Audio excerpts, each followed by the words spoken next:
Now the test will begin.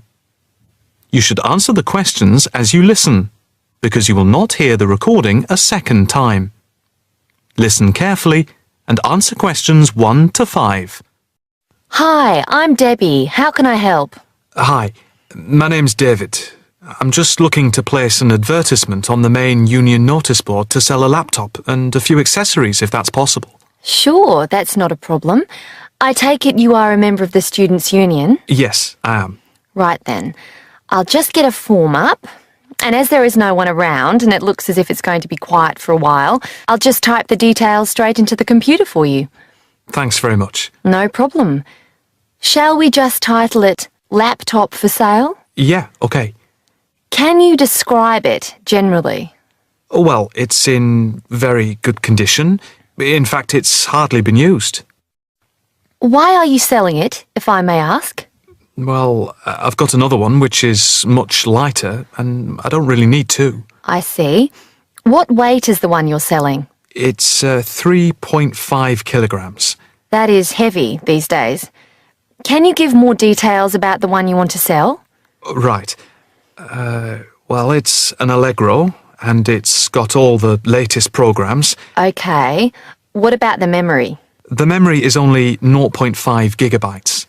And what about the screen size and the other features?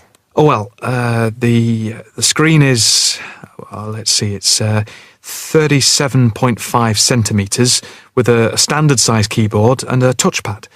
But I've got a cordless mouse that I can put in with it if necessary. Well, some people don't like using a touchpad. What about ports or holes for attaching things to the laptop? It's got 2 ports. More modern laptops have more than 2 ports for all the extra attachments. They do. Let's see, what else is important? The battery lasts for 2.5 hours, which is okay, but not enough for long train journeys. But one thing is that it's not wireless. Right, okay, not wireless. Before you hear the rest of the conversation, you have some time to look at questions 6 to 10.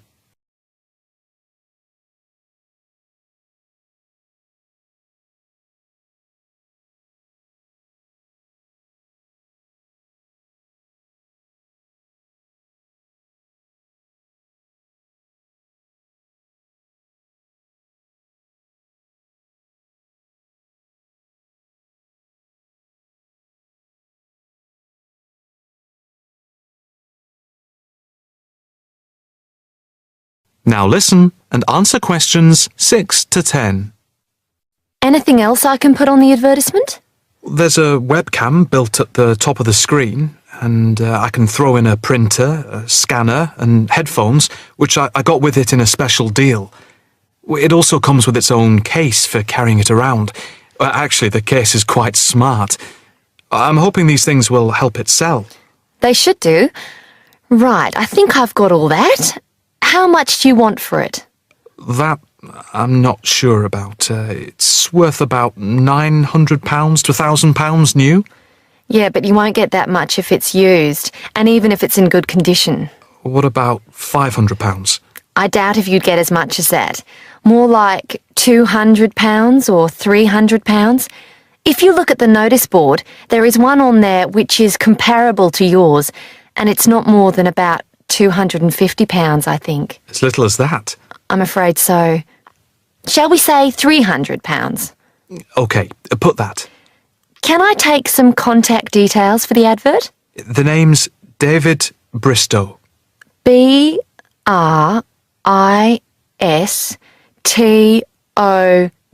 Yes, that's it. And a mobile or email? Both, if you want. It's DIB7791@hotmail.com. OK, and the mobile? That's 09875 423387. That's it. If you send the picture, I'll add it and print it out and stick it up for you. OK, I can get that to you today. Right, I'll type in here, advert placed the 22nd of October. Fine. And good luck with the sale. Thanks. That is the end of part 1. You now have half a minute to check your answers.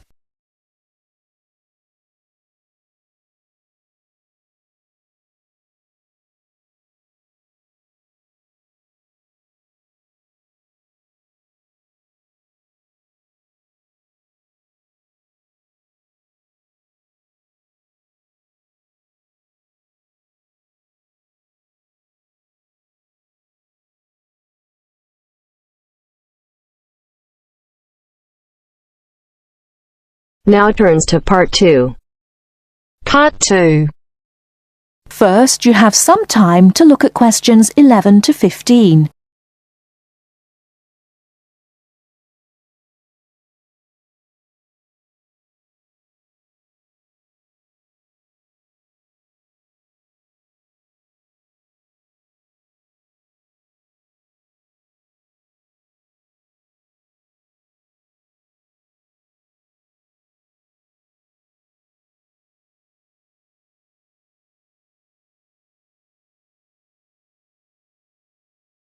Now, listen carefully and answer questions 11 to 15. Starting at the beginning, you can see the on-off switch just beneath the two lights. Having turned the machine on, these lights now become very important. When the light on the left has gone out, you can begin making coffee, as it means the water is now hot enough. Next to that is the water level light. If this is illuminated, it means the machine does not have enough water. It is essential that you turn the machine off and add more water the moment this light comes on, otherwise you could damage the heating element. Once you have checked that both the heater light and the water level light are off, make sure the filter holder, that's the part with the handle just under the control panel, is in place. Once you have your cups ready, it is time to press the coffee delivery switch. That's the button just above the filter holder beside the boiler meter. Remember to take a quick look at the meter as it tells you the exact temperature of the water. On both the left and right hand side of the machine, on the same level as the filter holder, you can see the steam pipes used for heating milk. These steam taps need to be cleaned regularly to avoid blocking. And finally, if you do spill any coffee, don't worry.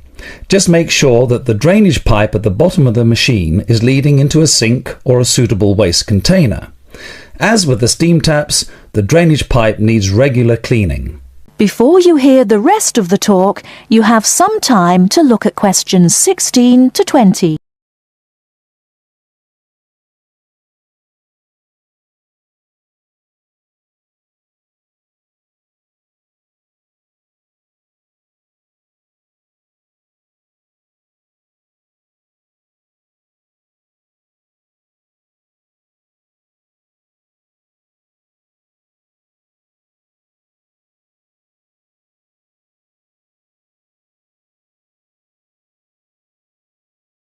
Now listen and answer questions 16 to 20.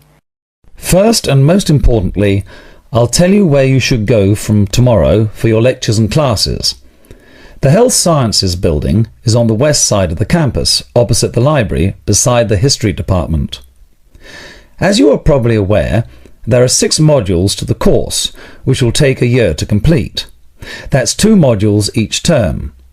In the first module of this term, you will be looking at current laws with regard to health and safety in the workplace. Don't forget that as you progress through the course, you should be building your thesis.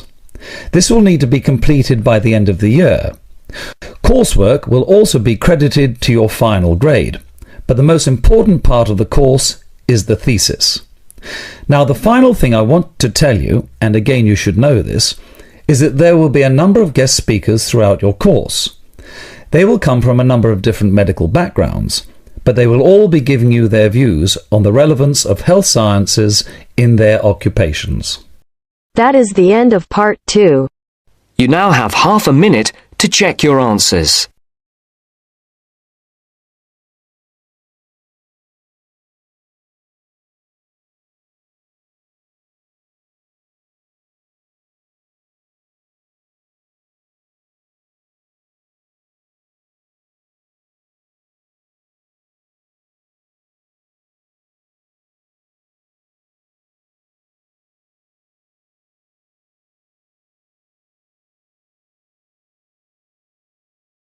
Now turns to part 3. Part 3. You'll hear a conversation between Astrid and Henry about the lecture they've just heard. First, you have some time to look at questions 21 to 24.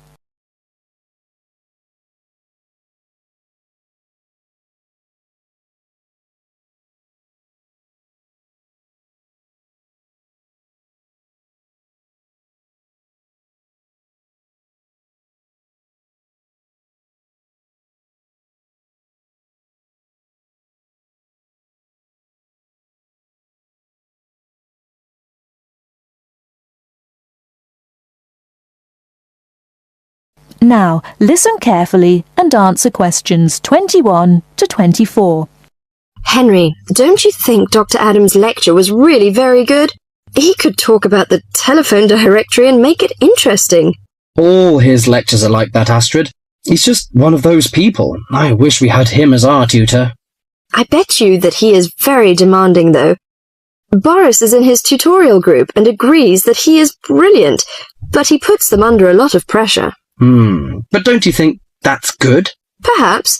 Anyway, he's interesting and rather funny. Did you take lots of notes in the lecture? Yes, actually I did. In fact, several pages. I didn't think I had taken so many. I was that busy listening to what was being said that I didn't take many notes. Can I photocopy yours? I don't think that's such a good idea. You won't be able to read my handwriting, and sometimes I write them in English and sometimes in Arabic.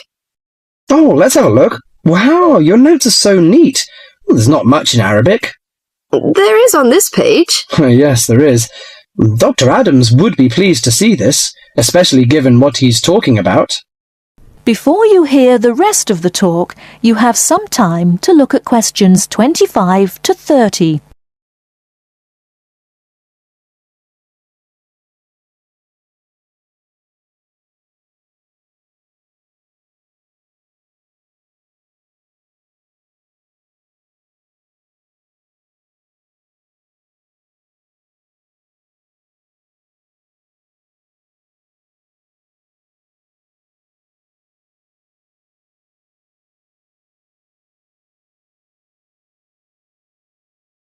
Now listen and answer questions 25 to 30.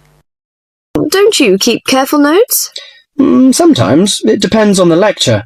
I don't think I'll forget Adams's lecture today, but some of the details will fade. I type up everything afterwards, so you can have a copy then, and you can fill in anything I've missed. I'm not so good on the broader concepts. I'm better when it comes to detail. Just what Adams was talking about. Well, I am definitely a detail person. I need to have everything written down before I can get the concepts clear in my head. And I am the complete opposite. I find all the detail clutters up my mind, and I get very frustrated, which was just what he was on about. He mentioned a book he had written. He mentioned several. The one on space and the individual.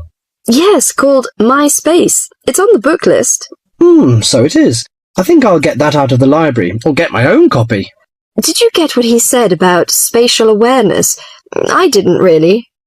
Yes, it was fascinating. I can't be as eloquent as Adams was, but I know several people who are frighteningly intelligent, but they have difficulty reading simple directions, even when getting to places that they know very well. I find that difficult to understand. Everyone learns the way to walk to the shops and things like that. You mean just the way people learn spelling? You know, people misspell words, make mistakes in countless areas of their lives, and going in the right direction is just the same. Remember what Adams said about the number of people who cannot tell left from right, north from south, and so on? Do you know which way is north? It's that way. You see, I couldn't have told you that. Really? I haven't a clue which way is which. That's why I'm always getting lost when I go out on my bike. And put me in a completely new place and I am totally lost. What about maps? Oh, I'm hopeless at reading them. But then you're brilliant at writing essays and getting all the ideas down in the right order, and I don't know where to start. Again, just what Adams was talking about. What we need to do is combine our skills. You teach me to cope with detail, and I'll teach you how to string concepts together. Okay, we can do that. That is the end of part 3. You now have half a minute to check your answers.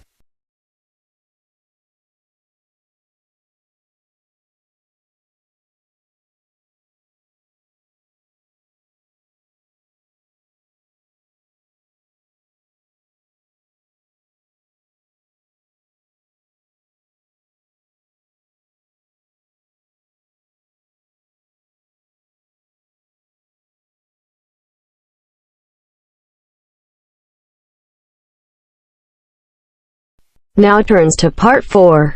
Part 4. You will hear an introduction about an eco-friendly building called the Gherkin. First, you have some time to look at questions 31 to 40.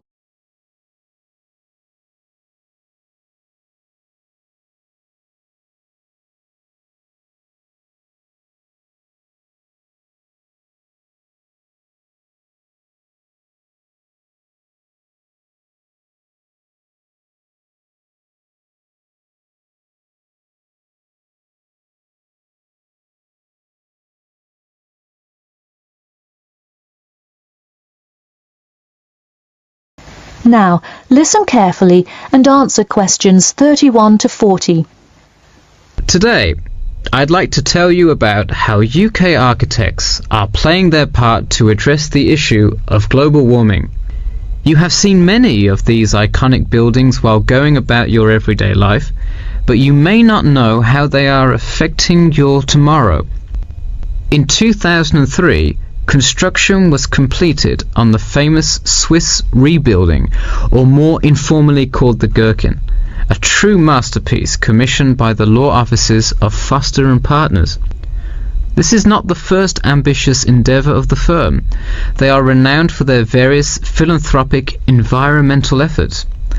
The Gherkin, with its cutting-edge green initiative and sharp design, is gaining recognition as an icon in modern architecture. You can pick it out of the London skyline by its unorthodox cigar shape. While its appearance is the obvious attribute at which to marvel, there is far more to this building than meets the eye. And let's face it, there's a lot about this building that meets the eye. The building helps reduce the city's carbon footprint in a number of ways. Just a quick note, in case you're not familiar with the term carbon footprint, get used to it. It's a buzzword you'll hear relentlessly to talk about reducing emissions. Think of it as the amount of harmful greenhouse gases that are given off into the environment by a single person, organization, or product. So going back to the Gherkin building, perhaps the most obvious as well as the most significant eco-friendly feature is the glass windows, which allow light to pass through the building, both reducing heating costs and brightening up the workspace.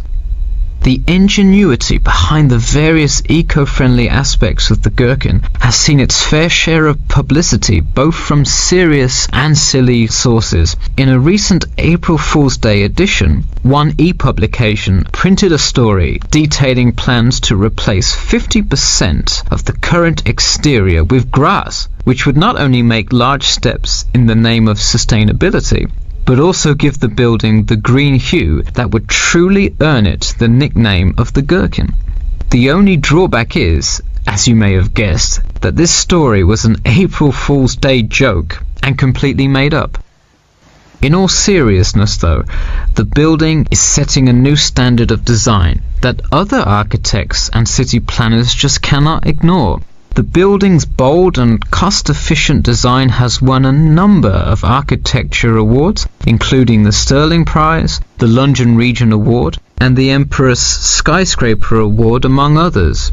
The design comfortably accommodates a large number of offices, while keeping maintenance and operation costs down, striking a superb balance between nature and the workplace.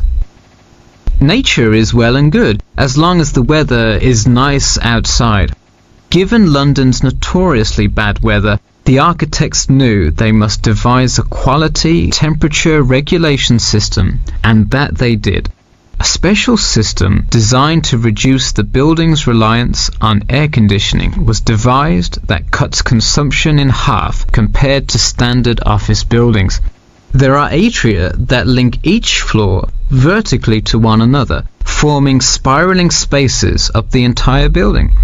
They serve not just as social common spaces, but also act as the building's lungs, distributing clean air from the opening panels in the facade through the entire building. The building isn't all business though. It has its fair share of fun as well. At the very top, a club room offers a picturesque entertainment spot for company functions, private parties, etc., with a breathtaking panoramic view of the city. The creation of such an innovative structure has many wondering what the future of urban planning and architecture may be. Well, if the other projects currently commissioned by Foster and Partners are any indication, the entire city constructed with similarly eco-friendly buildings is not far in the distance. The Masdar City development aims to create a desert city that produces zero waste and removes as much carbon dioxide from the atmosphere as it puts in, a huge feat in protecting our Earth. The Gherkin is a truly impressive feat, yet it is not the only one worth noting. Now to move on to another green initiative, I'll tell you about the Eden Foundation building found in Cornwall. That is the end of part 4. You now have half a minute to check your answers.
Give it